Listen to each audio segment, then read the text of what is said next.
Good evening everyone. तो हम लोग आज एक मोस्ट इंपॉर्टेंट सेशन को डिस्कस करने जा रहे हैं, जिस सेशन में हम लोग समझेंगे यूजीसी के न्यू गाइडलाइन के बारे में, जो कि आपके लिए ये फ़ायदेमंद भी हो सकता है और कई जगह पे इसके आपको लिमिटेशन भी देखने को मिलेंगी। तो फ्रेंड्स, समझते हैं कि यूजीसी का न्यू रूल्स क्या है, न्यू गाइडलाइंस क्या है। ठीक है, तो आपको इस वीडियो को कंप्लीट तक देखिएगा, आपको कंप्लीट जानकारी मिल जाएंगी।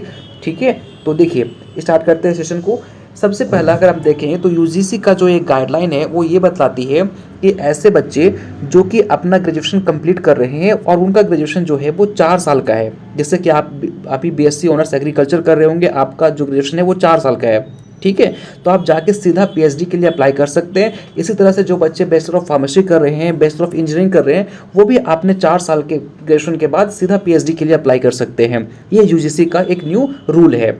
ठीक है, बट अब कई सारे बच्चे जो कि आईसीएआर यूनिवर्सिटी में पढ़ रहे होंगे, उनका ये कन्फ्यूज़न बढ़ गया होगा कि सर क्या मैं एप्लीकेबल हूँ पीएचडी के लिए आफ्टर ग्रेजुएशन। बट मैं आपको बता देना चाहता हूँ कि ये जो रूल है वो यूजीसी का है, ना ही कि आईसीएआर का है। दोनों अलग अलग अपना बॉडी है। ठीक है, तो देखिए मैं आपको बताना चाहता हूँ कि अब इनका प्रोसेस क्या है कि आपने, ठीक है, आपने 4 साल का ग्रेजुएशन कंप्लीट कर लिया और आप सोच रहे हो कि हमको फर्दर पीएचडी के लिए जाना है। तो इनका प्रोसेस क्या है, आपके क्या क्या रूल्स हैं जिनके बारे में आपको पता होना चाहिए। तो सबसे पहला देखिए, ये जो है वो न्यूज़पेपर में आया हुआ था। ठीक है, ये कोई फेक इन्फॉर्मेशन नहीं है आपके लिए। Students can no pursue PhD after 4 years undergraduate course, UGC का ही ये स्टेटमेंट है। ठीक है, तो देखिए आपको बताता हूँ डिटेल में क्या क्या प्रोसेस है। तो सबसे पहला कि आपका यूनिवर्सिटी जो है वो यूजीसी से एफिलिएटेड होना चाहिए, जैसा कि मैंने आपको बतलाया। ठीक है, ये दूसरे जो एक्सट्रीम है उनके लिए नहीं है, जैसे कि जो आईसीआर के बच्चे हैं उनके लिए नहीं है, नैक के लिए नहीं है। ये केवल और केवल यूजीसी का गाइडलाइन है। तो यूजीसी के से जो यूनिवर्सिटी एफिलिएटेड है उनका ये है, उनके लिए फ़ायदेमंद है। जो कि यूजीसी से जो यूनिवर्सिटी है उनसे वो पास आउट हो रहे हैं, आईसीआर वाले के लिए नहीं है। ठीक है, दूसरा कि अगर आप ग्रेजुएशन के बाद पीएचडी के लिए जा रहे हो तो आपका एटलीस्ट ग्रेजुएशन में 75% होना चाहिए।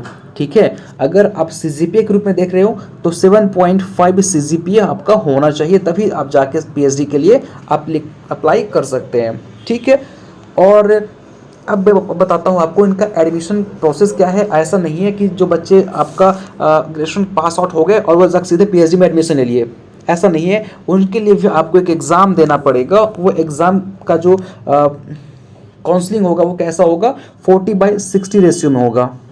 ठीक है, 40/60 क्या है, सपोज मान के चलिए कि आपने अपना ग्रेजुएशन कंप्लीट किया और आप किसी यूनिवर्सिटी जो कि आपको अच्छा लगता हो वहाँ से आप पीएचडी करना चाह रहे हैं और उस यूनिवर्सिटी के पास 20 सीट है खाली है पीएचडी करने के लिए। अब इस 20 सीट को वो कैसे भरेगा, तो सबसे पहला कि वो जो जैसे कि आप देखेंगे तो 100 का 40% क्या हो गया, लाइक आपका अगर 20 के रिस्पेक्ट में बात करें तो 8 सीट जो है वो यूनिवर्सिटी अपने खुद के एंट्रेंस एग्जाम लेगी और उस एंट्रेंस एग्जाम में जो बच्चे अच्छे परफॉर्मेंस करेंगे और काउंसलिंग के तहत उनको वो 8 सीट मिलेगा। ठीक है, तो ये 8 सीट अपने यूनिवर्सिटी जो एंट्रेंस एग्जाम रखेगी उनके लिए है। बट ये 60 सीट कहने का मतलब हुआ इस 20 सीट के रिस्पेक्ट पे, तो 12 सीट, ये 12 सीट जो है वो नेशनल लेवल के एग्जाम होंगे, उनको जो बच्चे क्वालिफाई करेंगे वो उनके लिए सीट होगा। दैट मीन्स कि अगर किसी यूनिवर्सिटी के पास 20 सीट है तो 8 सीट जो है वो उनके खुद के एंट्रेंस एग्जाम के लिए रहेंगे और 12 सीट जो है वो नेशनल लेवल के जो एग्ज़ाम होंगे उनको जो बच्चे क्वालिफाई करते हैं वो उनके लिए रहेगा। ठीक है, तो होप सो गाइज आपको कंप्लीट इन्फॉर्मेशन मिल गई होगी कि आप यूजीसी के जो गाइडलाइन है उनके तहत अगर आप 4 साल का डिग्री कंप्लीट कर रहे हैं किसी भी एक्सट्रीम से तो आप पीएचडी के लिए अप्लाई कर सकते हैं। बट उनके लिए क्या क्या क्राइटेरिया है आपको पता चल गया होगा। तो मिलते हैं फ्रेंड्स अगले वीडियो में। Thank you so much.